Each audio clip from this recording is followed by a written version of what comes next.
Erev Tov Rabotai, we are continuing with our Mishna Yomi Masechet Eduyot. We are up to Perek Gimel Mishnah Chet. Today's Mishnayot should be Le'ilui Nishmad Neria ben Svetlana Ranbai Eliyahu ben Burcha Israelov Chana bad Miriam Sason ben Ryan Yoshua ben Shifra Menuchatam began Eden Amen and Lavdil ben Chaim Lechaim v'derefua shelemav Daniel Shalom ben Rosa betok Shachule Israel and Achlama Merav Binyamin Od Sion Chai ben Dvorah.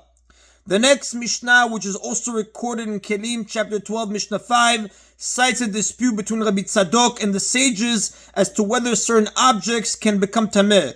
Shelosha dvarim Rabbi Tzadok metameh. There are three things that Rabbi Tzadok considers to be capable of becoming tameh, v'chachamim metarin, but which the sages consider incapable of becoming tameh. Masmer Ashulchani. A. The nail of a money changer, the nail from which a money changer hangs his weighing scales. A money changer uses scales to make sure that the coins he deals with have the proper weight. He hangs the scales on a nail that is attached to a cabinet. The rule is that a metal object, even if it lacks a hollow space in which to hold things, can become tameh as long as it serves the needs of a person. For example, a metal knife or pair of scissors. Rabbi Tzadok holds that a nail used to hang a money changer's scales meet this definition. The sages, however, argue that the nail is not an independent object, but merely part of the cabinet to which it is attached. Therefore, it cannot become tameh unless the cabinet becomes tameh. B. Va'aron shel garosot, a grist merchant's chest, the chest in which a grist merchant stores his bean flour. A grist merchant grinds beans into flour which he sells. He stores the flour in a certain type of wooden chest. Usually keeps the chest in one place and does not move it around. According to the sages, the chest is incapable of becoming tameh because the rule is that a wooden object, even if it has a hollow, cannot become tameh unless it is made to be moved from one place to another. Rabbi Tzadok, on the other hand, argues that since the chest is sometimes moved for the sake of repairs, that is enough for it to be considered a utensil that is moved around.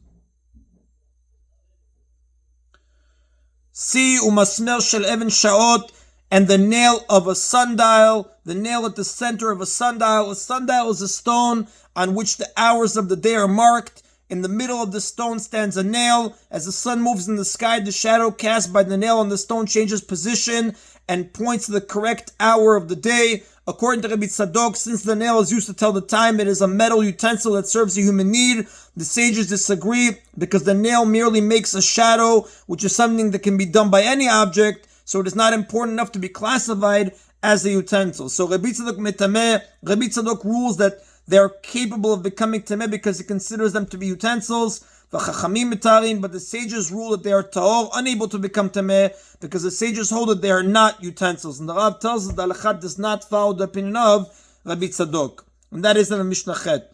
The next three Mishnayot record disputes between Rabban Gamliel and the sages. Mishnah Tet, which also appears in Kelim, chapter 12, Mishnah 6, begins with a dispute about whether certain types of utensils can become tameh.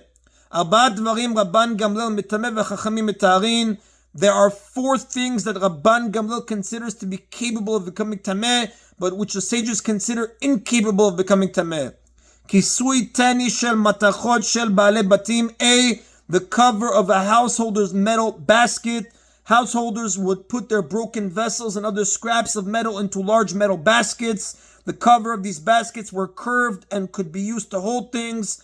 In practice, however, people did not put things in them, but used them only to cover the baskets. Rabban Gamliel rules that it is a utensil which can become tameh because it has a hollow space in which things can be held. According to the sages, however, since people use it only to cover the basket, it is not a utensil in its own right. Normally, a cover of a pot or other vessel cannot become tameh when it is not attached to a pot because it is not a utensil by itself.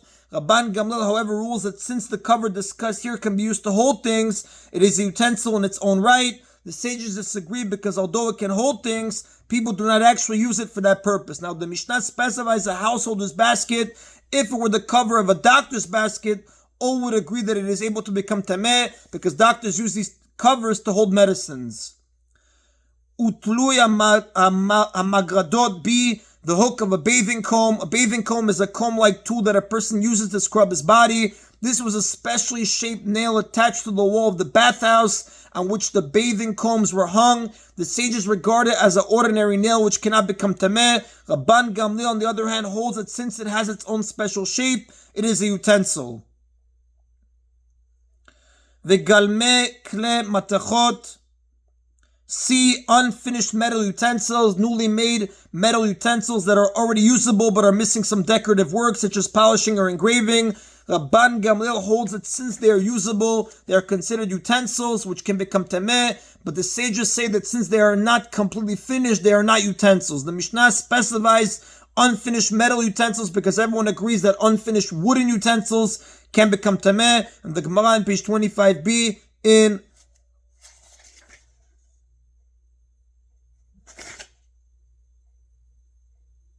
I believe Chulin or Eduyot, I'm not sure, but the Gemara gives two reasons for this difference. V'tavla shenechleka lishnayim, and D, a tray that's split into two pieces that seem to be equal in size. The Mishnah refers to an earthenware tray that has a rim around it. Since it can hold two things, it was able to become tameh when whole. Rabban Gamliel rules that both pieces can become tameh. Although they appear to have the same size, it is impossible for them to be exactly equal. Rather, one must be slightly larger than the other. The larger piece can certainly become tameh since it is a majority of the original tray. Therefore, since we do not know which piece is the larger one, we must treat both as capable of becoming tameh. As the Mishnah will state below, if one piece is more than half of the original utensil, that piece is also considered a utensil and can become tameh, but the smaller piece cannot become tameh. Rabban Gamliel reasons that it is impossible to break something into two exactly equal parts. Therefore, one of the two pieces is certainly the majority of the utensil. However, we do not know which piece that is because they appear to be equal. Therefore, if either piece touches a source of tumah, we must suspect that it became tameh because it might be the larger piece. According to the sages, however, we may assume that both pieces do in fact have the same size, therefore neither one is the majority of the original tray, it is only half, so neither can become tameh. The sages hold that it is possible to break something into exactly equal pieces, therefore if the pieces appear to have the same size, we may assume that they are in fact the same, and neither is the majority of the original utensil. The Mishnah cites a case in which the sages agree that one of the pieces can become tameh. Umodim chachamim l'Rabban Gamliel b'tavla shenichleka l'shnayim echad gadol ve'echad katon. But the sages agree with Rabban Gamliel regarding a tray that was split into two unequal pieces, one large and one small. Hagadol tameh ve'akaton taor. That the large piece is capable of becoming tameh since it is a majority of the original tray, and the small piece is incapable of becoming tameh because it is only a minority of the original tray. And regarding all the other cases, the Rav tells us that halakha follows the opinion of the Chachamim.